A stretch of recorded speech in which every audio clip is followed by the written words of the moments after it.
काँग्रेस कमिटीचे उपाध्यक्ष, दुसरे आमचे ज्येष्ठ बंधू, या गावाचे श्रेष्ठ इज्जतुल्ला जागीरदार साहेब, तसेच माझ्यासोबत आलेले आता इथून निघून अभय पाटील, तसेच शिवाजीराव म्हैसने, अजय ताथोड, इथल्या सर्व महिला, काँग्रेसचे सर्व इथले कार्यकर्ते, पाठकजी, गुलशेर खान साहब, जगदीश पाठक जी, मोहम्मद हमीद और शेख जीनतुल्ला जागीरदार, शेख हुसैन आज़ाद, कलंदर खान, शेख सकाउल्ला, मोहम्मद खालिद, सैयद अब्दुल शेख, अजमतुल्ला, सभी यहाँ पर उपस्थित बुजुर्ग और मेरे नौजवान दोस्तों, आज या देशामध्ये एक भयंकर परिस्थिती निर्माण झालेली आहे। हा देश एक बलाढ्य शक्तिशाली देश झालेला होता आणि अशा या देशामध्ये मागच्या 5 वर्षांमध्ये मोदी सारखा माणूस या देशावर सत्तेवर भूलभुलैया घेऊन खोटे आश्वासन देऊन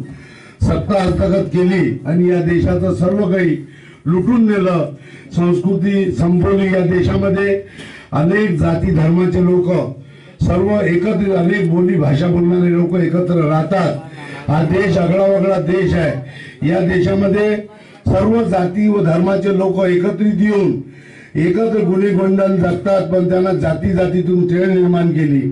इथं कोणी कसं जगावं, कोणी कसं राहावं, म्हणजे ज्या पद्धतीने हिटलर लोकशाहीच्या पद्धतीनं आला आणि हुकुमशाह झाला, तीच पद्धत आपल्या मोदीजीने अवलंबली।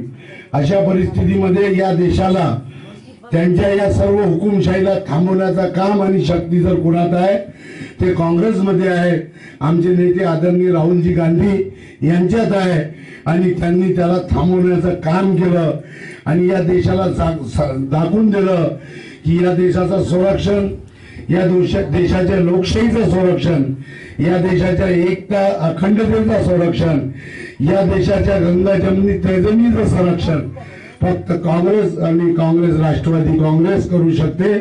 आणि म्हणून राहुल गांधी आणि शरद पवार यांनी एकत्रित येऊन या समविचारी लोकांना आघाडीतल्या एकत्रित आणून छत्तीसगड, मध्य प्रदेश, गुजरात, राजस्थान मध्ये सत्ता हस्तगत केली आणि त्यांच्या समोर आज मोठं आव्हान उभं केलं आणि त्याच निमित्ताने मी त्यांचा आभार मानतो। खतीब साहेबाला माहित आहे मी उमेदवारी मागितली नव्हती, परंतु शेवटच्या क्षणी अभय पाटील गेले, त्यांची तांत्रिक अडचण आली, या झालं आणि जेव्हा राहुलजी गांधीनं मला शेवटी आदेश दिला खरगे साहेबांच्या माध्यमातून की बा तुम्ही मागच्या वेळेला सेकंड नंबरवर होते, तुम्ही निवडून येऊ शकता, पण तुम्ही उमेदवारी घ्या।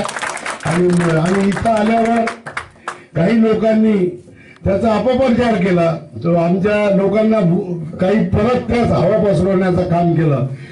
तुम्ही मला सांगा की 3 नंबर वाल्याने 2 नंबर वाल्याला साथ द्यायला पाहिजे की 2 नंबर वाल्याने 3 नंबर वाल्याला साथ द्यायची? ते इतकं करून 3 नंबरवर होते। आज त्याची परिस्थिती अशी आहे की संपूर्ण महाराष्ट्रात काही कारण नसताना सीटा लढवून राहिले। मागच्या वेळेला 38 सीटा त्यांनी लढवल्या होत्या। तुम्ही नवयुवक जे आहेत त्यांनी इंटरनेटवरून मतदान करा, भारिप बहुजन महासंघाच्या नावाने लढले होते, आता ते वंचित बहुजन आघाडीच्या नावाने लढतात। तर त्याला एक मतदान करा पूर्ण महाराष्ट्रात, त्याला अकोल्यात 2 लाख आणि पूर्ण महाराष्ट्रात 3 लाख होते। पूर्ण 38 सीटावर 5 लाख मतं भेटले होते। फक्त त्याचा उद्देश एकच आहे की सेक्युलर पक्षाला हरवणे। भाजपची बी टीम आहे ते आणि त्यांच्याशी आमच्या काँग्रेसच्या नेत्यांनी खूप विनंती केली की तुम्ही अलायन्स करा। 7 वेळ ते इथून पडले, 2 वेळ निवडून आले तर काँग्रेसच्या अलायन्सवर निवडून आले, नाही तर ते आले आता येऊ शकले असते। काँग्रेस तयार होती, सेक्युलर मताचं विभाजन झालं नाही पाहिजे, पण त्यांना ते चालत नव्हतं। म्हणून एका इकडे असं जायचं, ठाकाले जायचं आणि गरबा लपवायचं, अशी परिस्थिती त्यांची आहे। अशा परिस्थितीमध्ये आणि ते 2 वेळ खासदार झाले तर एखादा काम आंबेडकरजीचं दाखवा तुम्ही, हे चांगलं काम केलं किंवा कोणत्या दलितासाठी आंदोलन केलं, मुसलमानांसाठी एखादं आंदोलन केलं, एखादी गोष्ट संसदेत मांडली, एखादी गोष्ट केली, एखादं एक उदाहरण दाखवा मला। 1984 पासून अनेक वेळ मुसलमानाले त्यानं भूलभुलैयात आणलं, मतं घेतले, दलिताने आणलं, ओबीसीले आणलं, एनटीले, व्हीजीएनटीले, त्याच्यासाठी त्याने काय केलं एक उदाहरण सांगावं, त्यानं उत्तर द्यावं. त्याचबरोबर दुसरे खासदार जे आहेत त्याने तर माहित आहे की आपण जातीचं नाव घ्या बस, कोणाला भेटायचं काम नाही. त्यानं 15 वर्षात एक काम केलं नाही धोत्रेनं. धोत्रे तर इतका बेकार आहे की त्याला काहीच करावं लागत नाही असं तो समजते. रेल्वे लाईनचा प्रश्न असो की अनेक प्रश्न, एकही प्रश्न त्यांनी सोडवला नाही. अशा परिस्थितीमध्ये मी तुम्हाला विनंती करण्यासाठी आलो. यावेळेला परिस्थिती संपूर्ण देशामध्ये बदललेली आहे. काँग्रेसचा राज्य निश्चित राहुलच्या जीच्या नेतृत्वात येणार आहे, म्हणून त्याच्यात सुद्धा आपला सुद्धा खारीचा वाटा त्याच्यात घालावा.